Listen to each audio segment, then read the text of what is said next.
এখন যদি আমরা একটু সামনে আগাই, সেটা হচ্ছে আমরা এখন আলাপ করব পৃথিবীর গঠন, মানে পৃথিবী বা আর্থ আসলে কিভাবে গঠিত হয়েছিল বা কিভাবে বৈজ্ঞানিকগণ ধারণা করেন যে এই গঠনটা কিভাবে হয়। আমরা সবাই জানি যে যে আধুনিক তত্ত্বায়নগুলো আছে সেগুলো কি বলছে, সেগুলো বলছে পৃথিবী একটা জ্বলন্ত বাষ্পপিণ্ড ছিল, মানে মহাজাগতিক একটা বৃহৎ বাষ্পপিণ্ড ছিল, যেটা কিনা ক্রমাগত মানে একটা এরকম একটা বাষ্পপিণ্ড, ধরো এরকম একটা বাষ্পপিণ্ড, এইটা হচ্ছে কি হয়েছে, এটা হচ্ছে শীতল হয়েছে।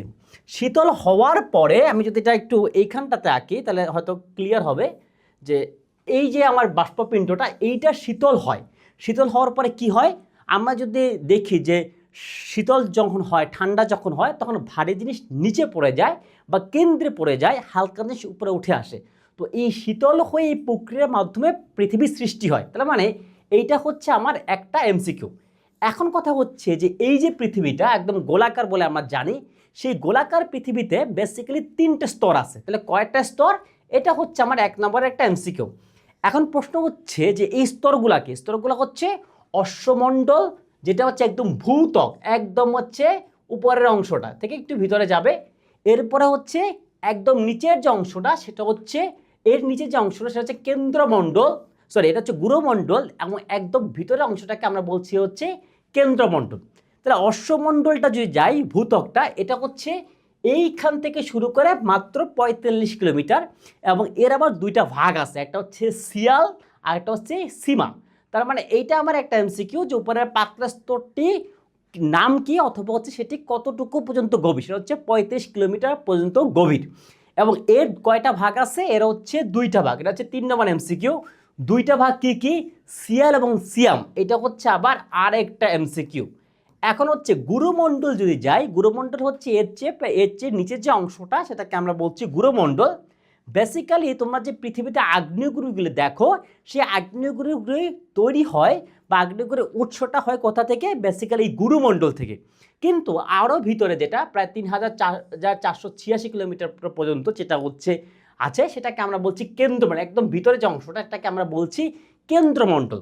এবং এই কেন্দ্রমণ্ডল হচ্ছে আবার 2 ভাগে বিভক্ত, একটা হচ্ছে বাহ্যিক আর একটা হচ্ছে অভ্যন্তরীণ।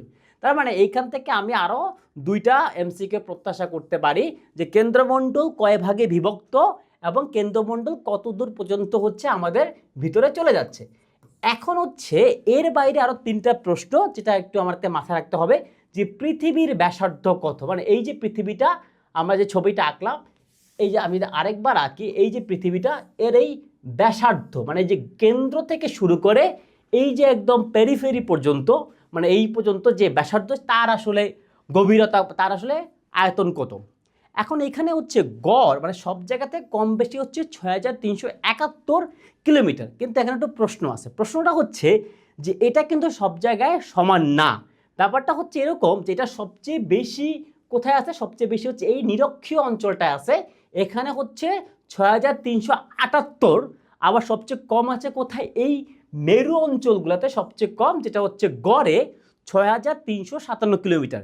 তাহলে এইখান থেকে আমাদের আরও 3টা এমসিকিউ আসতে পারে। তো আমরা দেখলাম যে এই সেকেন্ড জায়গার চ্যাপ্টার থেকে বা অধ্যায় থেকে তোমাদের সামনে বেসিক্যালি 3টা এমসিকিউ আসতে পারে, সরি বেসিক্যালি হচ্ছে এই 9টা এমসিকিউ আসতে পারে। এখন আমরা যদি একটু যাই যে এখান থেকে কি আর সবচেয়ে গুরুত্বপূর্ণ একটা এমসিকিউ দেখি, সেটা হচ্ছে পৃথিবীর সর্বাধিক অভ্যন্তরীণ স্তর, মানে একদম ভিতরের স্তর কোনটা। আসলে একদম ভিতরের স্তর কিন্তু আমরা পড়ছি যে প্রথমে হচ্ছে মানে 2টা থাকে, তার একদম শেষে হচ্ছে কোনটা, কেন্দ্রমণ্ডল। তার মানে এই কোশ্চেনটা পরীক্ষার জন্য সবচেয়ে বেশি গুরুত্বপূর্ণ।